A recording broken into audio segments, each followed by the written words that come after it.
بسم اللہ الرحمن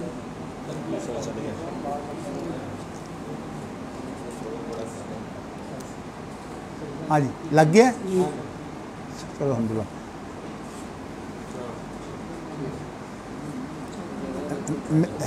میرے والا تیرے کو ہے نا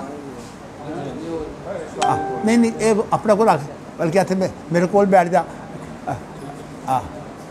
مقصد یہ ہے کہ یہ تو ریکارڈنگ کرنی ہے یہ ریکارڈنگ کرنی ہے کرو دونوں دی ریکارڈنگ کرو.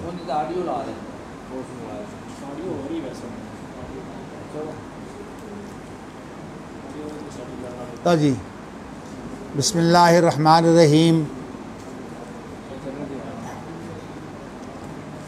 باب قول اللہ تعالی ونضع الموازین القسط لیوم القیامت وان اعمال بنی آدم وقولہم یوزن. بعض نسخے میں واقوالہم توزن ہے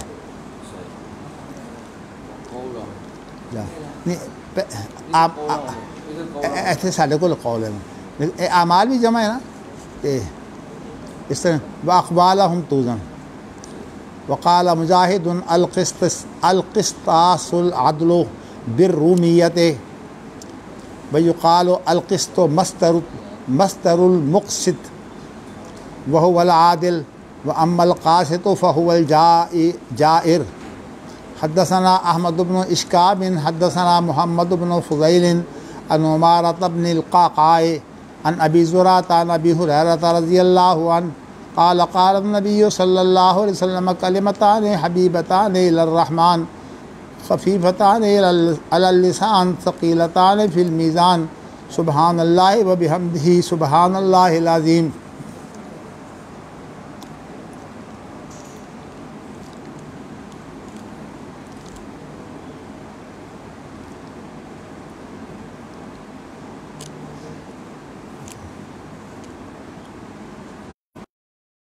الحمدللہ اللہ تعالیٰ نے مجھے توفیق دی کہ میں اپنی خواہش کے مطابق جب کسی چیز کا درس دینا ہوتا ہے تو میں مطالعہ کرتا ہوں. سوچو بچار الحمدللہ اچھی ہے لیکن کئی پہلو جو ہیں وہ کمزوری کے پیدا ہو گئے ہیں. اگرچہ کوئی تعجب کی بات نہیں ہے. 50 سال چھوڑ کر میں آپ کو بتاؤں کہ تقریباً 60 سال سے جو ہے وہ بیمار ہوں. 1962 آپ دیکھیے آج سے 59 سال پہلے کی بات ہے. میں نے سرگودا کی سب سے بڑی مسجد جو میرے تائزاد بھائی بہنوئی حافظ اسماعیل روپڑی نے بنائی تھی ان کی وفات ہوئی ہے 4 جنوری 1962 کو. 4 شعبان تھا. وہاں کے جو انتظامیہ تھی انہوں نے کہا جی بات یہ ہے کہ حافظ اسماعیل کے خاندان سے کوئی شخص جو ہے یہاں قرآن سنائے. تو الحمدللہ جوانی کی عمر میں میں روزانہ 6 گھنٹے کا سفر ہوتا تھا. روزانہ جو ہے وہ سرگودا جاتا, شام تراویح کے وقت وہاں پہنچ جاتا. موسم اگرچہ سردی کا تھا لیکن ہم نے تھوڑی سی تراویح جو ہے وہ 8 بجے تقریباً رکھی ہوئی تھی. تو اور آپ دیکھیے کہ صبح کی نماز سے پہلے میں بس میں سوار ہوتا تو 11 بجے میں یہاں پہنچتا اور 11 بجے سے لے کر جو ہے وہ پھر 2 بجے تک مجھے میں بڑے بھائی جو تھے وہ تو مشرقی پاکستان ہوتے تھے اس لیے میں گھر میں آپ جو سمجھیے کہ بڑا تھا. اللہ نے والد صاحب کو بھی بلا لیا, وہ تو اس سے 3 سال پہلے اللہ کے پاس جا چکے تھے. اور اس کے بعد جنہوں نے بڑے پیار محبت سے میری تربیت بھی کی حافظ اسماعیل روپڑی, تو وہ بھی اللہ کے پاس چلے گئے.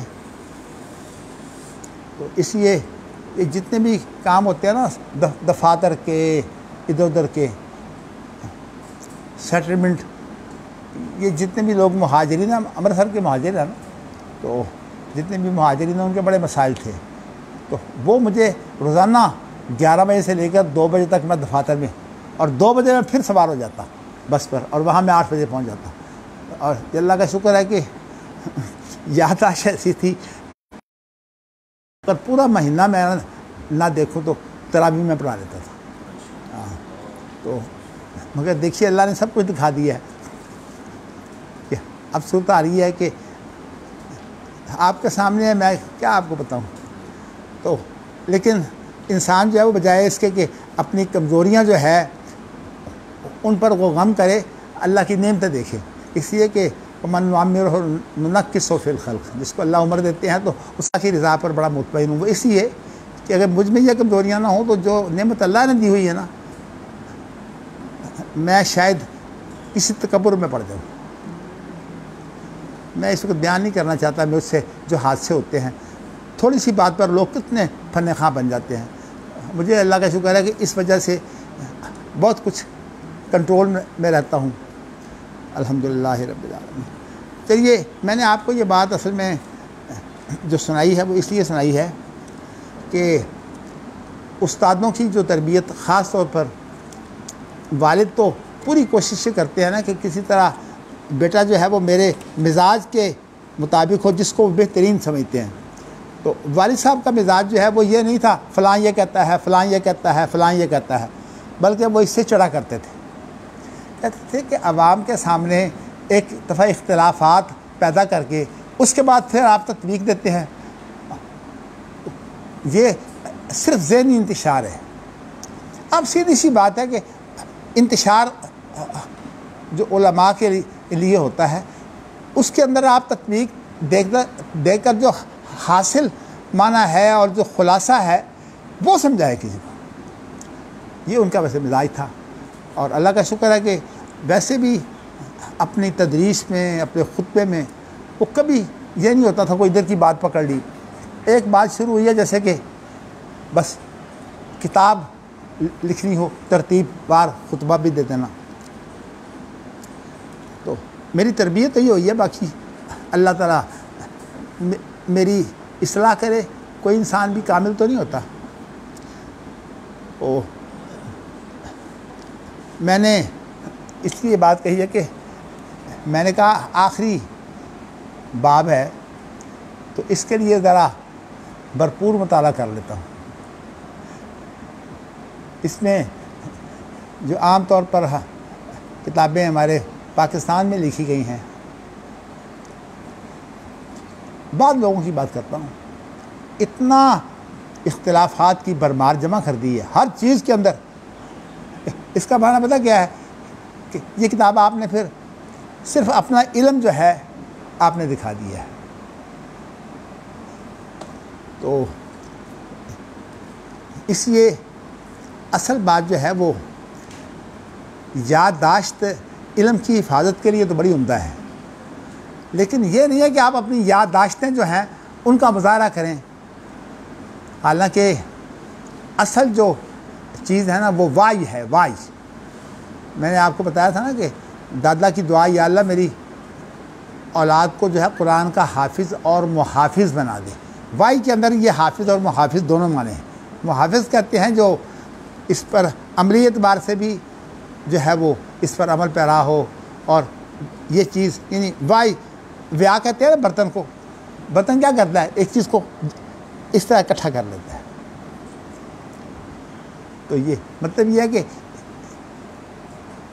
ایک انسان ایک چیز کو اکٹھا کر کے، استاد کا کام یہ ہے کہ وہ اس معاملے میں خود محنت اور کوشش کرے، اور جو سامعین ہیں یا اپنے تلامذہ ہیں ان کو مشکل میں نہ ڈالے. ہاں اگر کوئی اعتراض لوگوں میں مشہور ہو، کچھ شبہ لوگوں میں مشہور ہو، تو وہ اپنی شہرت کی بنا پر جو ہے اس کا جواب دینا چاہیے. بلکہ میں آپ کو یہ کہتا ہوں کہ یہ سر سید ہو گیا، غلام محمد پرویز ہو گیا، یہ غامدی روشنی جو وحی کیا اس کے اندر تحریف اور کر کے الحاد کا شکار ہوئے ہیں. بالکل یہ لوگ جو ہے دین سے جاہل اجہل ہے،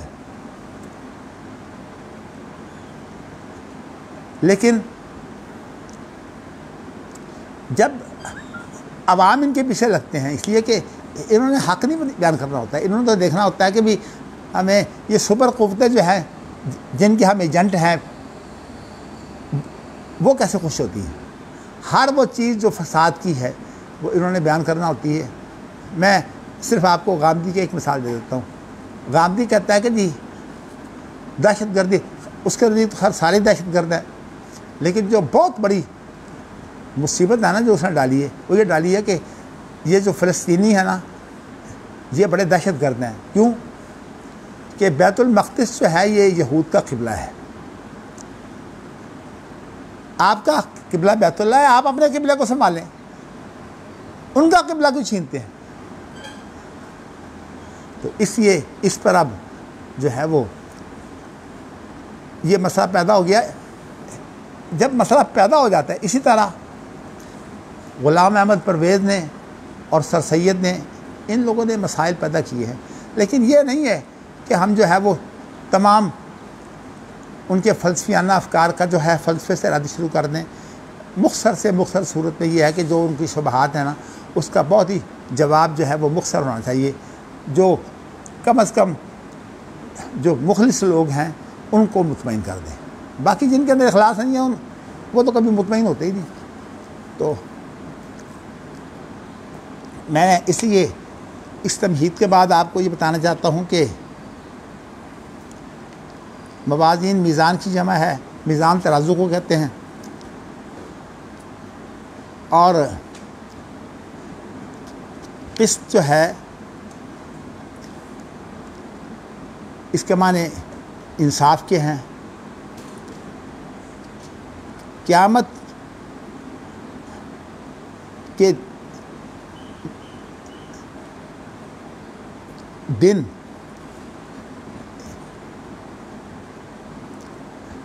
انصاف کی غرض سے اللہ تعالیٰ جو ہے وہ ترازو رکھیں گے.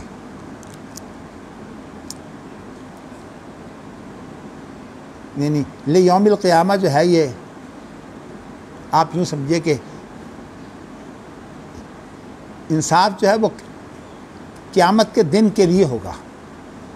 اس لیے کہ دنیا میں جتنا کچھ ہو جائے کبھی بھی عدل قائم نہیں ہو سکتا، یہ نہیں پورا فیصلہ نہیں ہو سکتا. اس لیے کہ چیزیں بہت سی باطنی ہوتی ہیں اور باطن کا فیصلہ انسان نہیں کر سکتے. کہ قیامت کے دن اللہ تعالیٰ جو ہے وہ ایمان اور نفاق کے فیصلے کریں گے. اور میں ویسے آپ کو یہ بتا چکا ہوں کہ اسلام اور کفر کے جو موٹے موٹے مسائل ہیں، لیکن اس کا جو باطن ہے نا وہ ایمان اور نفاق کی تفصیلات ہیں.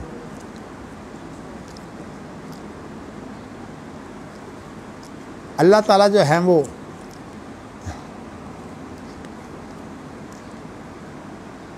ہر چیز پر قادر ہیں.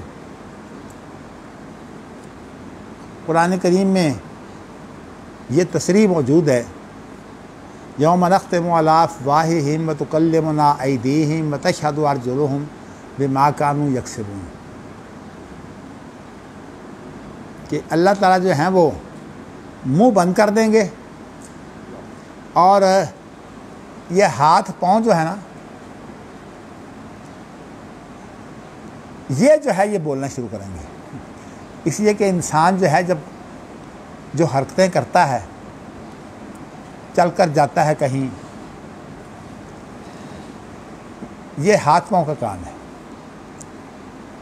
تو ہاتھ پاؤں کہیں گے کہ جی کہ ہم اس کے ہاتھ پاؤں ہیں اور ہم گئے تھے. اب اس کا کیا جواب ہوگا؟ اب کچھ بھی نہیں ہوگا. کہ اس لیے کہ جو استعمال کیا ہے، جن کو استعمال کیا ہے، جو آلے ہیں وہی جو ہیں گواہی دینے لگے.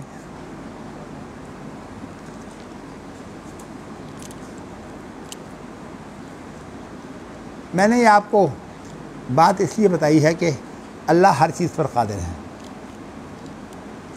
کہنے کو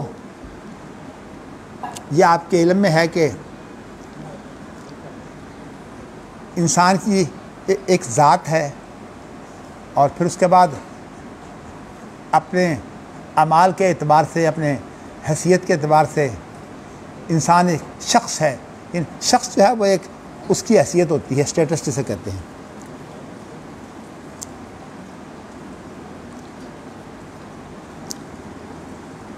اور انسان جو ہے وہ یہ کوشش کرتا ہے کہ برائیاں، ظلم و ستم، یہ تمام کی تمام چیزیں جو ہیں وہ چھپی رہیں.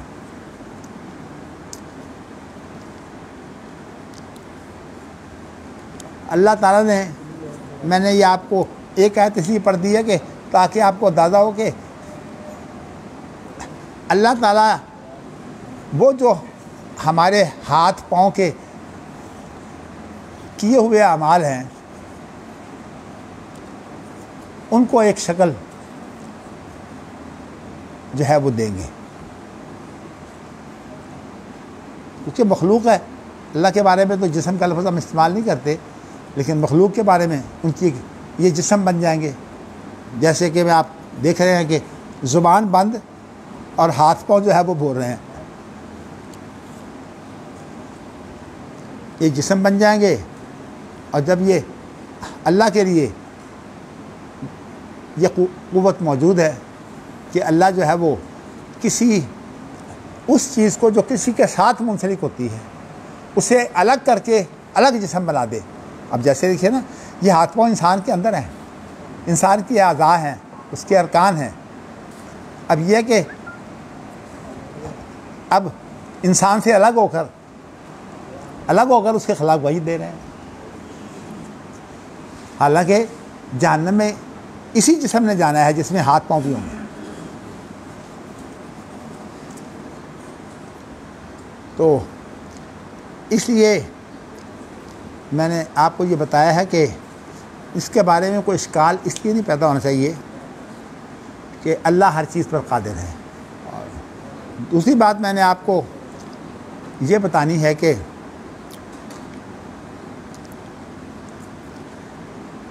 میں نے مولانا صفی الرحمن مبارک پوری رحمۃ اللہ علیہ کے حوالے سے جو وہ حضرت مولانا ثناء اللہ امرتسری رحمۃ اللہ علیہ کا دفاع کر رہے ہیں، میں نے آپ کو یہ بتایا تھا کہ ایک لغوی معنی ہوتا ہے با محاورہ. میں اس لیے کہتا ہوں کہ اگر با محاورہ اس کا مفہوم پیش کیا جائے تو ہوتی تو اس کی بنیاد لغت ہی ہے، لیکن با محاورہ میں اس کا جو اصل مفہوم ہے وہ سامنے آ جاتا ہے. امام بخاری کا انداز یہی ہے، جب بھی کوئی تشریح کریں گے با محاورہ، اس مراد کیا ہے، مفہوم کیا ہے، اس طرح کی تشریح کریں گے.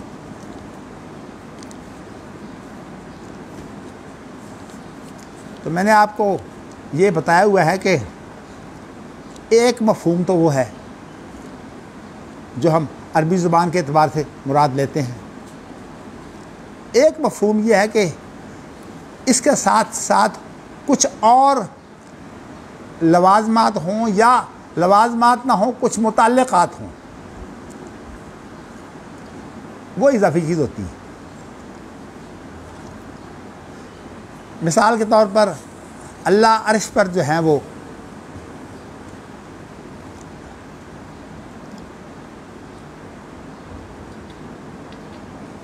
استوار ہیں یا انہوں نے قرار پکڑا ہے،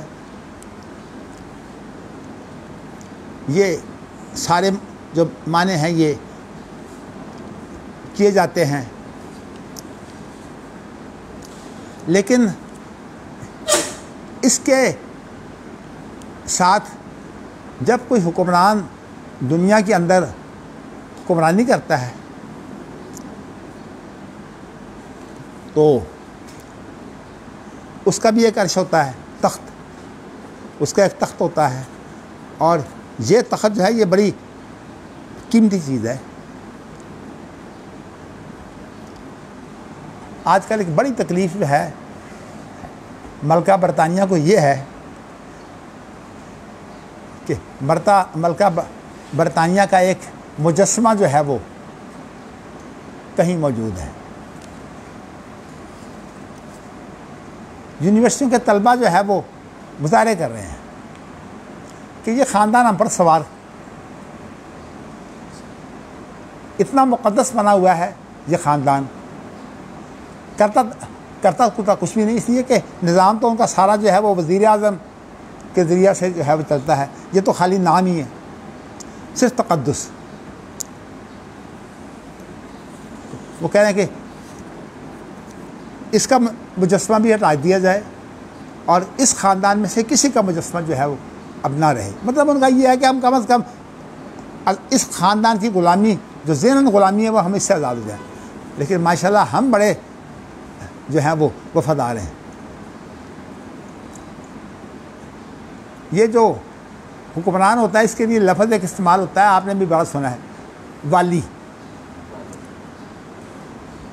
والی آپ کو شاید احساس ہی نہیں ہوگا کہ والی سے ایک لفظ نکلتا ہے.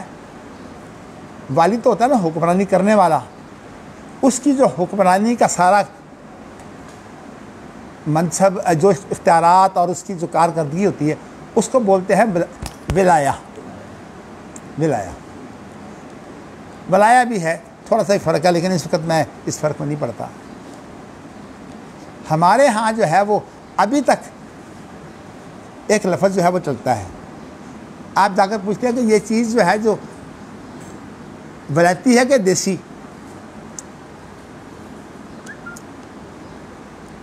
بھائی کیا مطلب ہے؟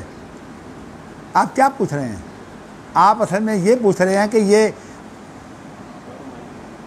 جو ترقی یافتہ ہمارے آقا ہیں، جو ہمارے والد رہے ہیں، اب بھی وہی ہیں. یہ جو صرف اتنا فرق ہے کہ وہ خود گورے تھے، اب جو ہمیں سب کو جو ہے وہ، ویسے ہم کالے نہیں ہیں سارے، لیکن ہم سب کو جو ہے وہ کالے بنا کر کہا جاتا ہے کہ یہ اصل میں اسی کے غلام، اسی کے پربردہ. اس لیے کہ جب تک نظام تعلیم لاڈ میں کالے کے چلتا ہے اس وقت تک تو نظام تعلیم سے ہی جو ہے وزن سازی ہوتی. تو میں ویسے آپ کو یہ کئی دفعہ بتا چکا ہوں کہ ہمارے ہاں میک 2 شخصوں کے ساتھ چلتا ہے اور وہ دونوں سب سے زیادہ بڑے خبیث ہیں. ایک لارڈ میکالے، یہ وائسرائے رہا ہے، ویسے یہ تھا قانون دان، لیکن اس نے کیا کام کیا کہ پورے ملک کے اندر جو ہے وہ انگریزی زبان جو ہے اس کا آرڈر جاری کر دیا کہ ہر کام انگریزی زبان میں. نتیجہ کیا نکلا کہ آج ہمارے ہاں جو ہے وہ جو انگریزی زبان جانتا ہے وہ عالم ہے، اور جو انگریزی زبان نہیں جانتا وہ جاہل ہے. ہماری حالت یہ دیکھیے کہ ہمارے دینی مدارس کے جو ذمہ داران ہیں انہوں نے کتنی بڑی ہم پر مصیبت رکھی ہوئی ہے. اور زبانیں عربی ہو، اردو ہو، کسی میں جو ہے وہ جو ایک معیاری درجہ ہوتا ہے، ویسے تو سیکنڈری بھی ہوتی ہے، اس سے پہلے جو ہے وہ مڈل بھی ہوتا ہے، مڈل سے پہلے پرائمری بھی ہوتی ہے. اس کے اندر یہ ساری چیزیں معیاری نہیں ہوتی، یہ صرف کسی بچے کو جو ہے وہ چلانے کے لیے ہوتی ہیں. اس لیے برطانیہ وغیرہ جو ملک ہے نا، 12ویں جماعت تک امتحان نہیں ہوتا. آپ حیران ہوں گے، 12ویں جماعت تک عمر کو دیکھتے ہیں، اس عمر کے مطابق اسے بٹھا دیتے ہیں. مقصد یہ ہوتا ہے کہ ہم نے تو صرف چلانا ہے اس کو. تعلیم جو اصل شروع ہوتی ہے وہ 12ویں کے بعد شروع ہوتی ہے. تو کہنے کا مقصد ہے اس کو بولتے ہیں گریجویشن، لائسنشیٹ، اجازہ. یہ سارے جو نام ہیں اس بیچلر کا معنی ہوتا ہے کہ یہ جو قوی ہوتا ہے نا، خاص طور پر جزا جسے کہتے ہیں، جزا، بیچلر کے معنی ہوتے ہیں جزا. لو کنت حینئذ جزعا، ورقہ بن نوفل کے الفاظ. تو ایک وہ، اور ایک سب سے زیادہ جو ہمارے ہاں معزز ہے نا، وہ سیاست، جو ہماری سیاست کا کرتا درتا ہے نا، وہ میکیاوری ہے. پہلا میکالے ہے، دونوں کے شروع میں میک لگتا ہے، اور دوسرا میکیاوری ہے. اور ہمارے ملک کا سب سے بڑا فساد جو ہے وہ کیا ہے؟ میکیاوری. لیکن آپ کو بتاؤں کہ ہمارے ملک میں جتنا میکیاوری سیاست کا کوئی عملی طور پر ماہر ہوگا، وہ اس ملک کے اندر جو ہے وہ شاندار حکومت کرتا ہے. میں صرف آپ کو ایک مثال دے دیتا ہوں. پیپلز پارٹی کا جو، چلیے میں نام لے ہی دیتا ہوں، زرداری. یہ جو کسی کی حکومت اتنے اطمینان سے پوری نہیں ہوئی جتنی زرداری نے پوری کی ہے. حالانکہ یہ وہ شخص ہے کہ اگر میں آپ کو اس کے واقعات بتاؤں تو آپ کانپنے لگیں. بے نظیر وزیر اعظم تھی، اور یہ اس نے کیا کچھ نہیں کیا، بے نظیر کے بھائی کو اس نے مروا دیا. اور یہ تو چھوٹی سی بات ہے، یہ بے نظیر، ورنہ میں بیان نہیں کر سکتا. میں نے شاید آپ کو ایک واقعہ بیان کیا تھا، جس شخص کو اس نے جو ہے وہ قابو کر کے پھر بم باندھ کر جو ہے وہ چیک کاٹ کر اس کے سارے پیسے جو ہے وہ نکلوا لیے تھے.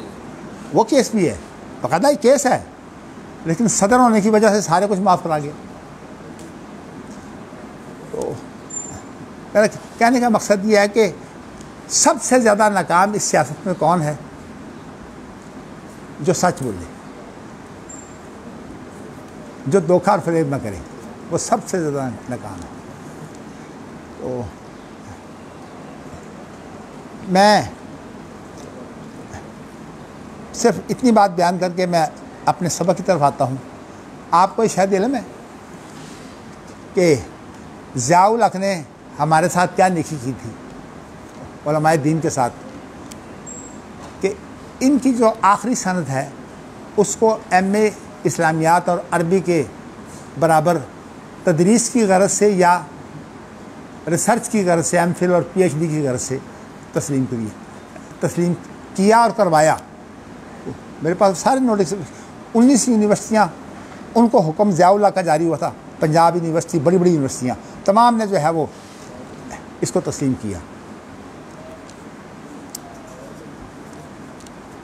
اس کے بعد پرویز مشرف نے یہ حرکت کی 2005 کے اندر کہ اس نے کہہ دیا، حالانکہ اس سند کے علاوہ، عالمیہ کی سند کے علاوہ پہلے کوئی سند جو ہے وہ منظور شدہ نہیں ہے، لیکن اس نے کہا منظور شدہ ہے کہ نہیں، لیکن شرط یہ ہے کہ وہ تینوں سندیں بھی ساتھ لائیں.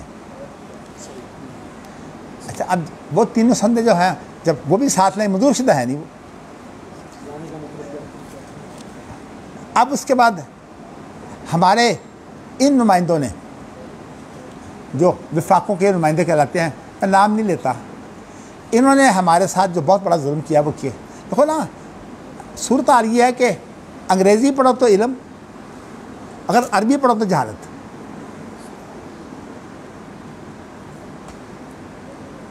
ہمارے ساتھ ظلم یہ کیا کہ انہوں نے عالیہ صنعت کے لیے تسلیم کرتے ہوئے کہ کسی یونیورسٹی سے یہ بی اے ضرور کرے گا انگریزی میں، انگریزی کے علاوہ ایک سبجیکٹ اور اس کے علاوہ 2 سبجیکٹ آپ سمجھیے، چلیے مختصر سی بات، وہ کرے گا تو پھر اس کو جو ہے وہ عالیہ کی صنعت ملے گی. یعنی کس طرح ہمارے ساتھ جو ہے وہ ظلم ہو رہا ہے. پہلے یہ ہے کہ پرویز مشرف نے ان 3 سندوں کو لازمی کر دیا. بھائی جب منظور شدہ نہیں ہے تو کیوں لازمی ہے؟ اور اس کے بعد انہوں نے جو حرکت کی ہے صرف مفادات کے لیے. میں آپ کو بتاؤں گا کہ اعلان کہتے ہیں. میں جب ہماری 3 میٹنگیں ہوئی نا پرویز مشرف سے، تو جب میرے ساتھ واپس آتے تھے تو اعلان کہتے تھے. میں انہیں کہتا کہ بھئی آپ برائیاں کر رہے ہیں پرویز مشرف کی، وہاں آپ نے مقابلے شروع کر رکھے ہیں تعریفوں کے، اور یہ سارے کا سارا طبقہ جو ہے یہ رفیع عثمانی اور یہ جو ہے یہ وفاق کا کون ہے سیکرٹری جنرل ہیں، حنیف جلندری.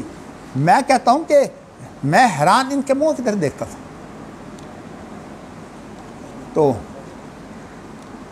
اسی طرح جو خوشامد کرنے والے ایک سے ایک بڑھ کر تھے، وہ اتفاق سے ہمیں مولویوں کو تو اتنی بڑی کافی ہے کہ اتنی بڑی وہ بسیں ہوتی تھی کہ اس میں صرف 4 آدمی بیٹھتے تھے، ہم کو جو لے کے جاتی ہے اور لے کے آتی ہیں. تو وہ آدمی ایک آدمی جو ہے وہ بڑائی کر رہا تھا پرویز مشرف کی. میں نے کہا وہ ان لوگوں میں سے تھا جو سب سے آگے تھے تعریفیں کرنے میں، کہ جیسے پتہ نہیں اللہ تعالیٰ نے کتنا بڑا احسان کیا ہے کہ اس ہیرے کو ہمارے ہاں جو ہے وہ بھیج دیا ہے.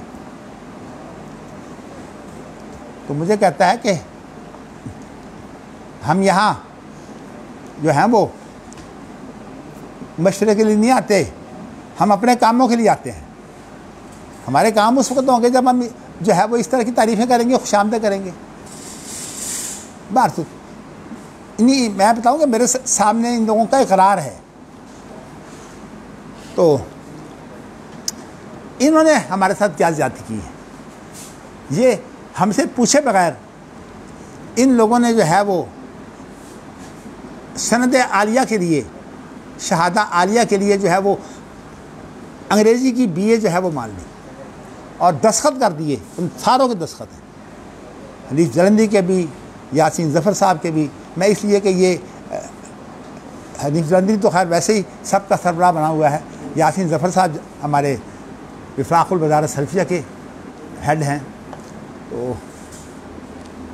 اب وہی مصیبت بنی ہوئی ہے، بات کر نہیں سکتے، اسی لیے کوئی تحریک نہیں چلا سکتے. کیسے تحریک چلائیں گے؟ کہیں گے جی آپ نے دستخط کیے ہوئے، آپ کو کسی نے مجبور کیا تھا. اس کا معنی یہ ہے کہ اب کوئی آدمی عالمیہ کے اندر داخل نہیں ہو سکتا جب تک کہ وہ عالیہ کی سند حاصل نہ کرے، اور عالیہ کی سند حاصل کرنے کے لیے یونیورسٹی سے. اس لیے میں کہتا ہوں کہ یہ تو بات بہت ہی بڑا دکھا ہے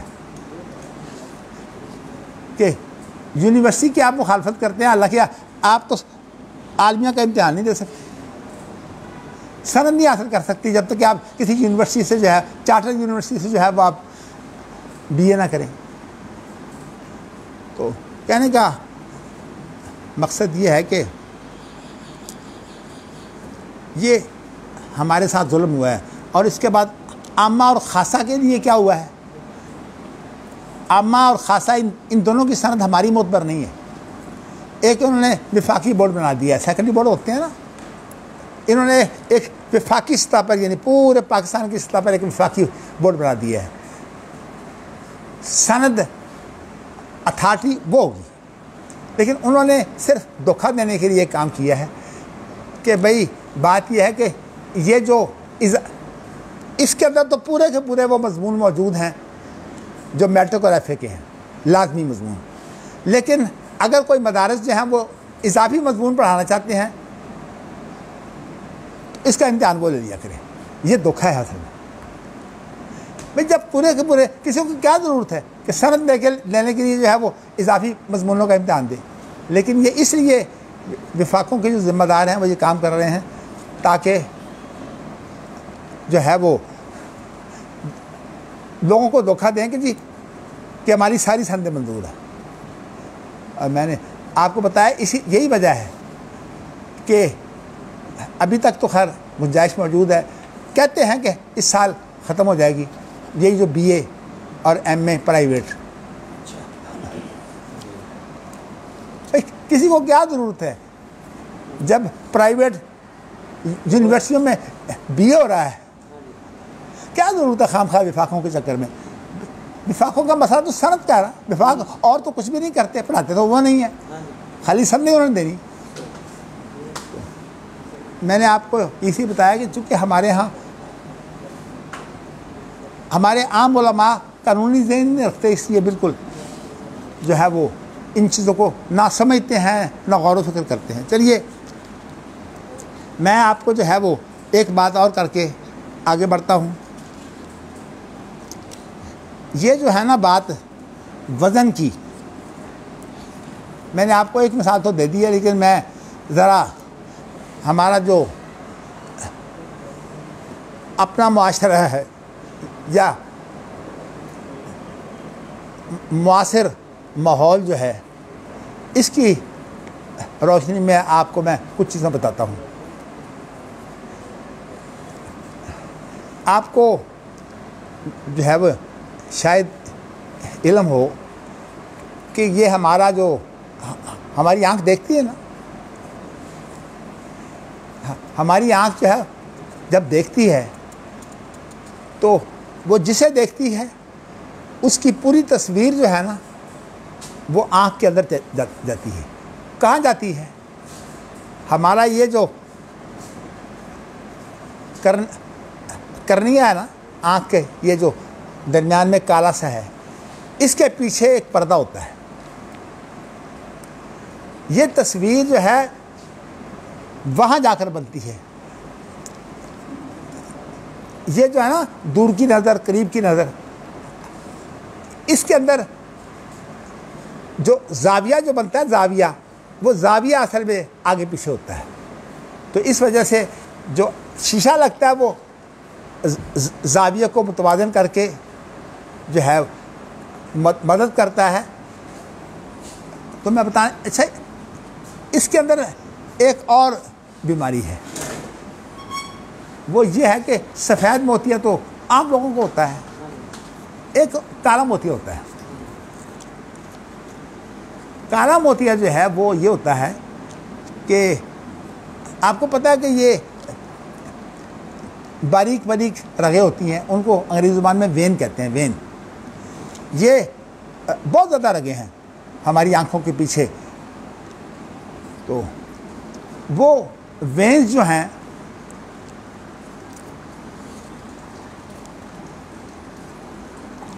ان کی جو کارگزاری ہے اس کے اندر بڑھاپے کے ساتھ کچھ خلل پڑنے کی وجہ سے وہ وین جو ہے وہ اپنا دباؤ بڑھا دیتی ہے, ان کا دباؤ بڑھ جاتا ہے. اور دباؤ بڑھنے سے کیا ہوتا ہے کہ وہ جو پیچھے پردہ ہے جہاں تصویر بنتی ہے, جب اس پر دباؤ پڑتا ہے وہ سکڑتا ہے. پہلے ارد گرد سے سکڑتا ہے, پھر بعد میں اور سکڑتا ہے, اور اگر وہ زیادہ سکڑ جائے تو آدمی اندھا ہو جاتا ہے. ورنہ ابو الحسن ندوی اسی طرح اندھے ہو گئے تھے کالے موتیے کی وجہ سے. تو اچھا اس کو بولتے کیا ہیں؟ یہ جو وینز جو دباؤ ڈالتی ہیں نا اس کو بولتے ہیں ویٹ. میں نے اصل میں یہ آپ کو اس لیے سارا بتایا ہے کہ حالانکہ وہ کوئی تولا نہیں جاتا, صرف دباؤ ہوتا ہے. اصل میں ایک دباؤ جو ہے اس سے مراد ہے اصل میں وزن. دباؤ کی جو کمی بیشی ہے نا, جہاں دباؤ آپ جو ہے وہ زمین پر کوئی چیز رکھ کر اس پر دباؤ دیں, آپ جتنا دباؤ دیں گے وزن کی کمی بیشی اس کے مطابق ہوگی. اگر آپ پورا دباؤ دے دیں گے تو تاکہ اگر آپ طاقتور ہوں گے, تو ایک ہمارے والد صاحب کے متعلق تجربے کیے جاتے تھے کہ یہ جو گائے ذبح کرتے ہیں نا, تو اس کا جو چمڑا جو ہوتا ہے, وہ جو اس کا پھسلن والا حصہ ہے نا, اس پر جو ہے وہ ایک آدمی کھڑا ہوتا ہے. باقی آدمی 8-10 جو ہیں وہ اس کا جو کنارے کنارے کی جگہ ہے نا وہ کھینچتے ہیں. اچھا ہوتی تو پھسلن ہے, کیونکہ وہاں سب چربی بھی اور کچا چمڑا بھی. جو آدمی جو ہے وہ اتنا طاقتور ہو کہ طاقت لگا کر جو ہے وہ گرے نہیں، چمڑا پھٹ جائے ان کھینچنے والوں کی وجہ سے، میں بتاتا ہوں اس دباؤ کا نام ہے وزن۔ تو اس لیے جہاں کہیں دباؤ پڑے گا وہ وزن ہوگا۔ یہ اگر مخلوق کی بات نہ ہوتی نا تو میں انشاءاللہ یہ تشریح میں نہ کرتا، کیونکہ یہاں اللہ کا بس نہیں ہے، بلکہ یہ سب اللہ کی تخلیق ہے، میزان بھی اللہ کی تخلیق ہے۔ تو جہاں تک قسط ہے، انصاف، وہ اللہ کا وصف ہے۔ تو کہنے کا مقصد یہ ہے کہ یہ ویٹ کا لفظ میں آپ کو، اب چونکہ بات ہو گئی ہے، مجھے یہ بڑا شوق ہوتا ہے کہ جب میں کوئی بھی کسی کے ساتھ بات چیت کروں، لوگوں نے بھرمار کی ہوتی ہے، کتابوں کی کتابیں بھری ہوتی ہیں، ایک ایک نقطہ اختلافات پیش کر کے اس کی توجیحات، حوالے، لیکن میں نے آپ کو بتایا کہ میرے والد صاحب نے جو میری تربیت کی ہے، میرا مزاج یہ نہیں ہے، لیکن پھر بھی میں آپ کو ایک سپریم کورٹ کے اندر جب میں پیش ہوا، یہ بلا سود بینکاری کی غرض سے، تو ایک بات وہاں بڑی چل پڑی، اور خاص طور پر تقی عثمانی کے ساتھ، چونکہ وہ بھی سپریم کورٹ کے ان ججوں میں شامل تھے۔ ہمارے ہاں یہ جو ایک مثال دیتا ہوں، ایک 100 روپے کا نوٹ ہے نا، اس 100 روپے کے نوٹ کی قیمت 30-32 سال کے اندر جو ہے وہ 3 روپے کے برابر رہ جاتی ہے، لوگوں نے اندازہ کیا ہے۔ اور اگر کوئی حادثہ ہو جائے، جیسے کہ لبنان میں حادثہ ہو گیا تو لیرہ جو ہے وہ ایک ہی رات میں جو ہے وہ زیرو ہو گیا، افغانستان میں جو ہے حادثہ ہوا، جو افغانی کرنسی تھی وہ زیرو ہو گئی، اسی طرح جو ہے وہ مثالیں بہت سی موجود ہیں۔ میں نے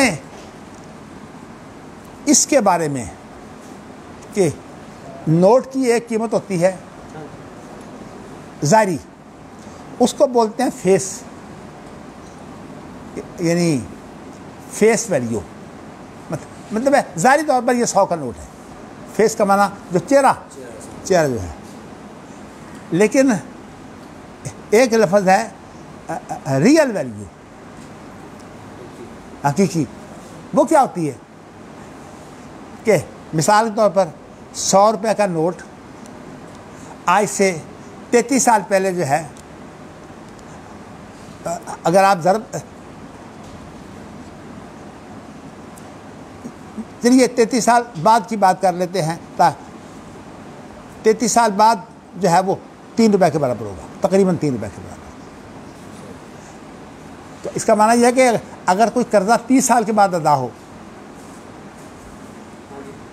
تو یہ بہت بڑا مسئلہ ہے، بہت بڑا مسئلہ ہے۔ اچھا، میں نے اس کے بارے میں قرآن مجید سے اور خاص طور پر امام مالک کے حوالوں سے بات کی۔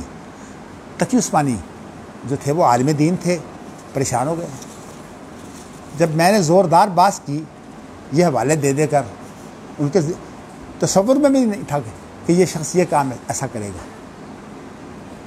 تو عدالت میں مجھے کہتے ہیں کہ اگرچہ میری کتابیں موجود ہیں، میں لکھ چکا ہوں، وہ اس بات کا قائل ہے کہ اگر آپ 1000 سال بعد بھی جو ہے وہ کسی چیز کی ادائیگی کرتے ہیں نا، تو فیس ویلیو جو ہے بس وہی کافی ہے۔ آج آپ نے 5000 روپیہ لیا ہے، اور اگر 100 سال بعد یا 1000 سال بعد آپ جس کی قیمت جو کچھ بھی نہیں رہ گئی، اس کو ادائیگی جو ہے وہ اسی نوٹ کے مطابق کریں گے۔ بلکہ میں نے عدالت میں ایک قصہ بیان کیا۔ قصہ یہ تھا کہ ایک عورت مصری، اس کا مہر تھا، بڑھاپے کے اندر میاں بیوی کے حالات کو تھوڑے سے اس لیے فرق پڑ جاتے ہیں کہ عام طور پر عورتیں جو ہے وہ مردوں پر چڑھائی کرتی ہیں اولاد کو ساتھ ملا کر۔ جھگڑا ہو گیا خامد کے ساتھ، مہر ادا نہیں کیا تھا خامد نے، تو 50 سال پہلے جو مہر باندھا گیا تھا اس نے دعویٰ کر دیا کہ جی میرا مہر جو ہے وہ خاوند نے ادا نہیں کیا، میرا مہر جو ہے وہ خاوند سے دلوایا جائے، شاید طلاق دے دی ہوگی۔ واقعہ یہ ہے، باقاعدہ یہ اخباروں میں آیا ہے واقعہ یہ ہے کہ بہت محنت کر کے کئی سال کی محنت کے بعد جو ہے وہ فیصلہ اس کے حق میں ہو گیا، عورت کے حق میں، کہ اسے مہر ملنا چاہیے۔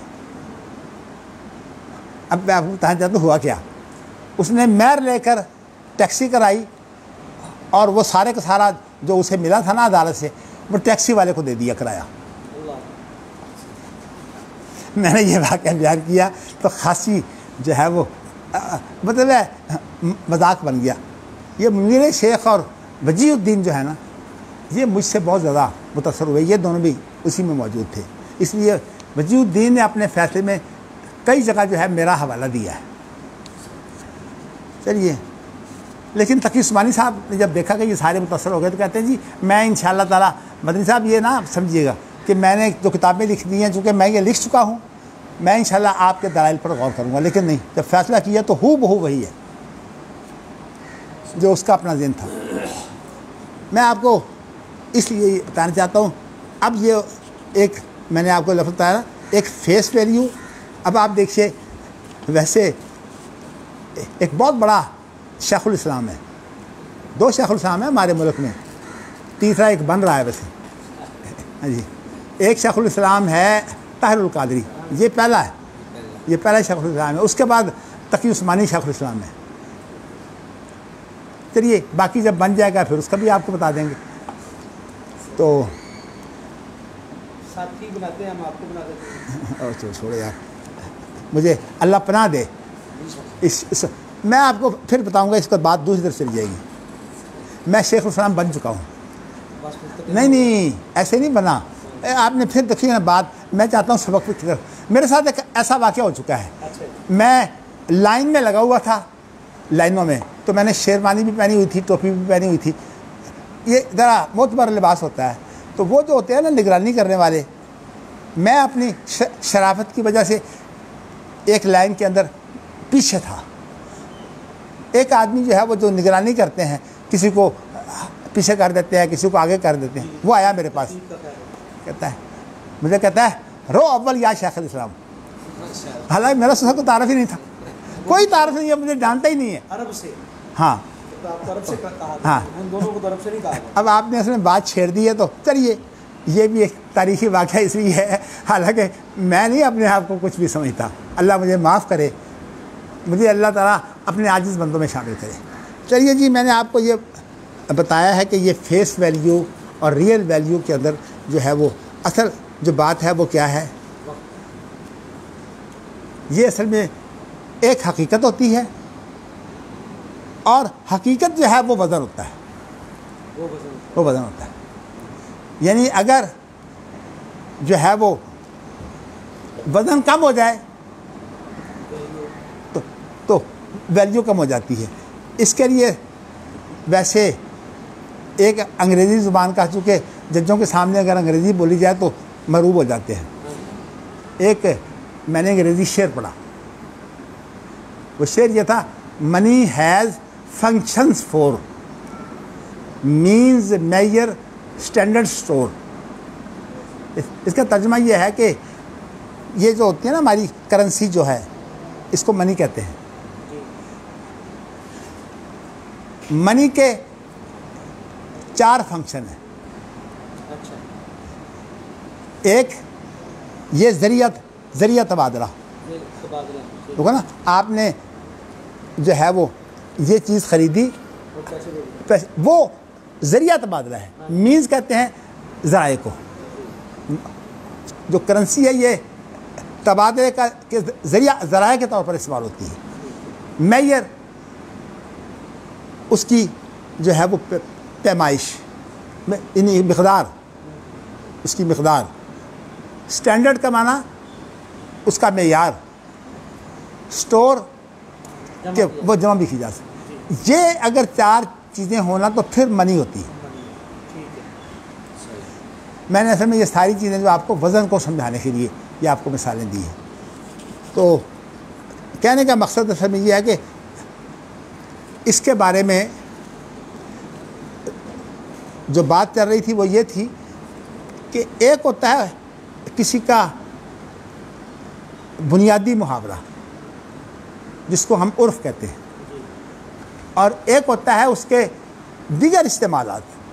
اب جیسے اللہ عرش پر قرار رکھتے ہیں، استوا کا معنی یہ ہے، اور دوسرا یہ ہے کہ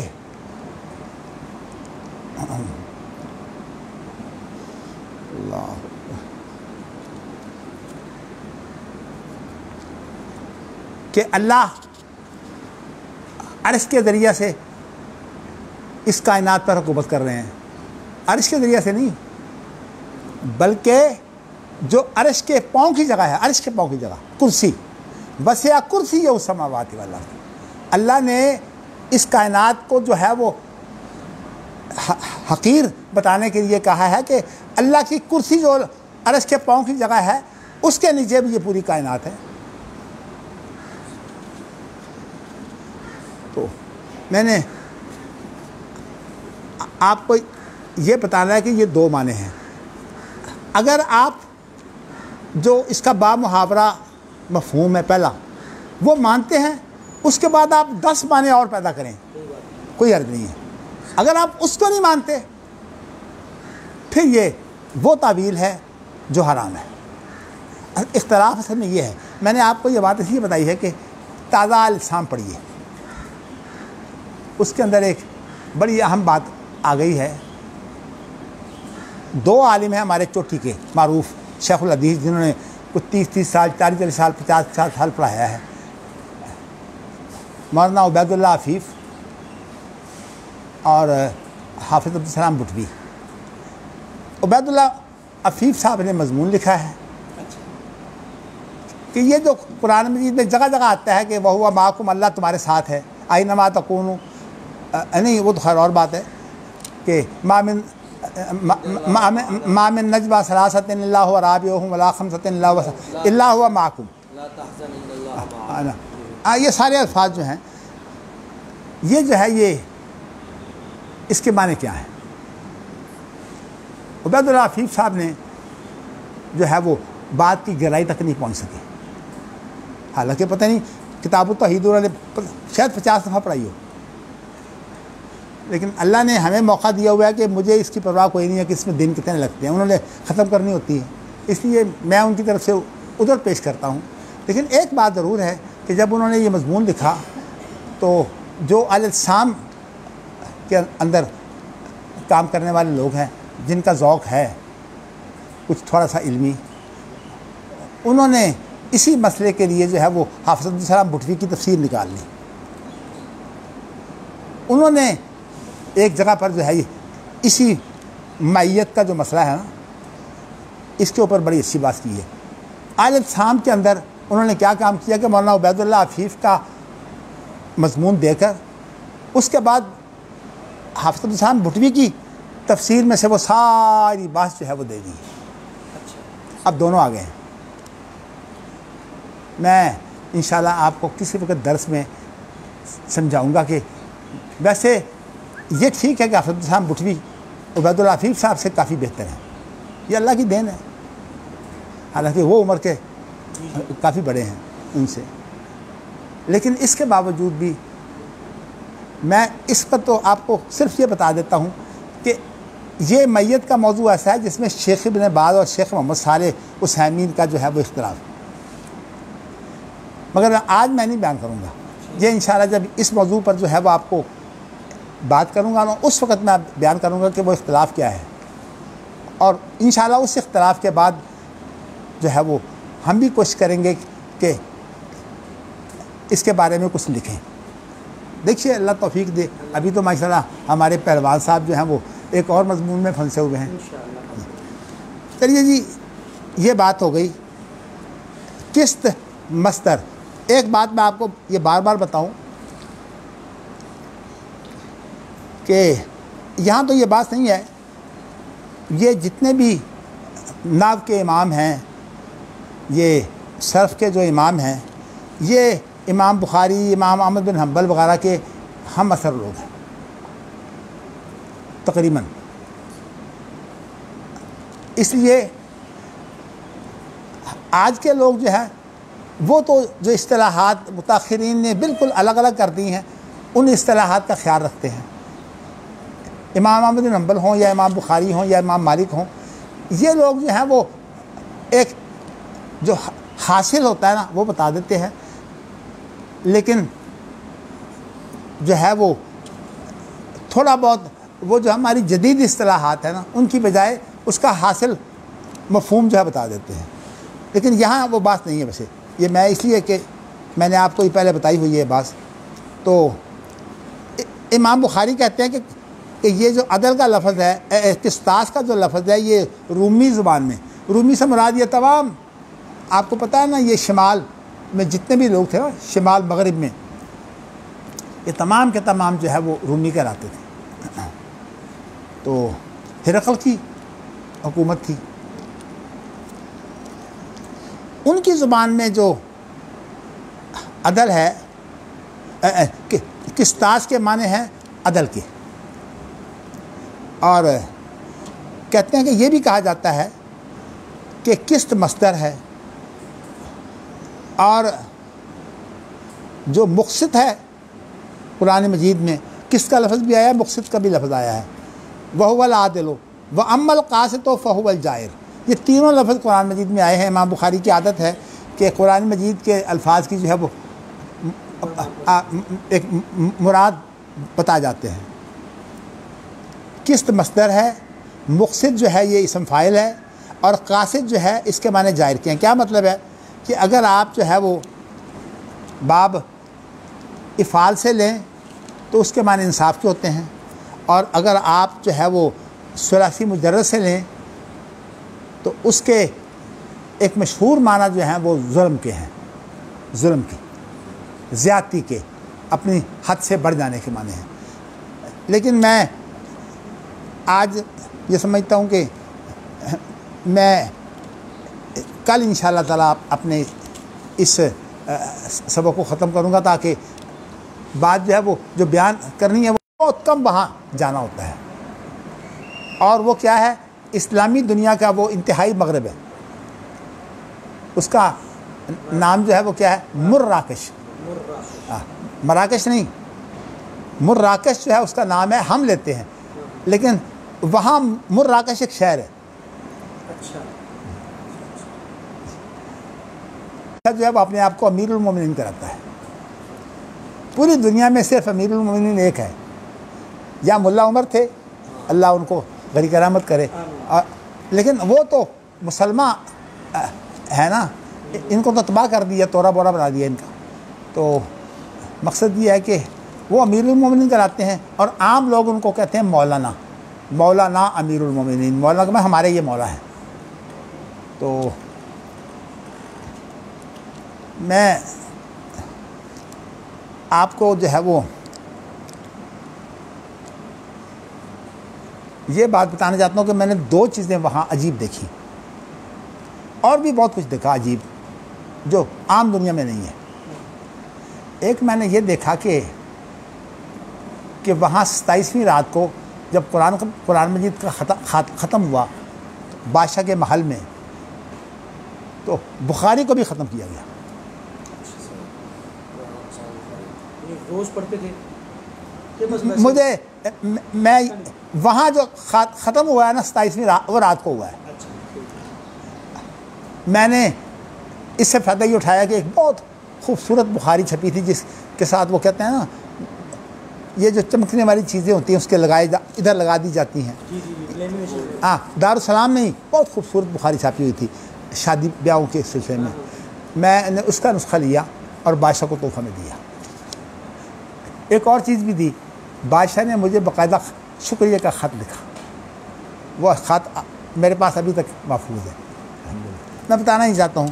ایک تو میں نے یہ نئی چیز دیکھی، اور دوسری میں نے کیا چیز دیکھی کہ ہم عام دنوں میں تو ہم رات کو نہیں بادشاہ کے محل میں جاتے تھے. ہمارا درس ہوتا تھا عصر کی نماز کے بعد، اور تقریباً مغرب سے آدھا پونا گھنٹہ پہلے، تاکہ ہم افطاری وغیرہ کر سکیں۔ روزے میں رمضان میں ہوتا تھا یہ۔ اور اس پر جو اگلے دن بات ہوتی تھی نا، وہ وزارت اوقاف، وزیر اوقاف کے تحت ظہر کی نماز کے وقت ہوتی تھی۔ لیکن یہ جس دن جو ہے وہ وہاں جو ہے وہ بخاری کا ختم ہوا ہے اور قرآن مجید کا بھی ختم ہوا ہے، وہاں رواج ہے کہ آوازیں بنا بنا کر جو ہے نا وہ پھر ورد کرتے ہیں۔ صوفیہ ہیں نا، صوفیہ کے ہاں ورد ہیں، سبحان اللہ و بحمدہ، سبحان اللہ العظیم، سبحان اللہ و بحمدہ۔ اتنا شاندار انہوں نے ورد کیا، اور پھر تھوڑی دیر کے لیے نہیں، گھنٹوں اس کا ورد ہوا تھا۔ تو یہ اصل میں ہمارے سامنے اسلام کا ظاہر تو رہ گیا ہے، اللہ کرے کہ اسلام کا باطن بھی جو ہے وہ ہمارے ہاں ہو جائے۔ تو میں نے آپ کو یہ بتانا ہے کہ ترجمہ یہ ہے کہ دو کلمے ایسے ہیں جو بڑے ہی اللہ کی طرف یعنی محبت دینے والے ہیں، یعنی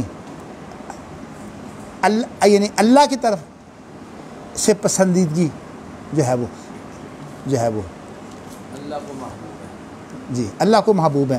چلیے، حبیب کہتے ہیں محبوب کو، لیکن اگر محبت کرنے والا ہو تو اس کو کہتے ہیں محب۔ چلو، خفیفتان علی اللسان زبان پہ بڑے ہلکے ہیں، اور خاص طور پر جب یہ زبان جو ہے روانی میں ہو نا، بالکل آسان ہوتے ہیں۔ ثقیلتان فی المیزان، لیکن تول میں بڑے بھاری۔ اس کے بارے میں اس کے بعد ہے سبحان اللہ و بحمدہ سبحان اللہ العظیم۔ میں آج ایک بات آپ کو بتا دیتا ہوں، لیکن اس کا معنی یہ نہ سمجھیے گا کہ بخاری کی بات جو ہے نا ختم کر دی ہے۔ ویسے امام بخاری نے ان کلموں پر اپنی کتاب کو ختم کیا ہے، اس لیے کہ ایک ہدایت ہے نبی اکرم صلی اللہ علیہ وسلم کی۔ وہ کیا ہے کہ جب کسی مجلس میں کچھ باتیں ہوں تو اس مجلس کا خاتمہ جو ہے وہ سبحانک اللہم و بحمدک اشہد ان لا الہ الا انت استغفرک و اتوب الیک۔ اور اس کے بارے میں آپ کو میں اشارہ کر دوں کہ اللہ اکبر اللہ اکبر، مسلم کی ایک روایت، امام بخاری نے اس پر جرح کی ہے۔ اس کو مسلم ابھی لکھی نہیں گئی تھی، لیکن ایک معاملے میں ایک روایت تھی، اور روایات صحیح ثابت نہیں، لیکن جس روایت کے اوپر بات ہوئی ہے وہ واقعات ضعیف ہے۔ تو اس لیے بعض لوگ مغالطہ کھاتے ہیں کہ شاید یہ فعل سنت نہیں ہے، نہیں،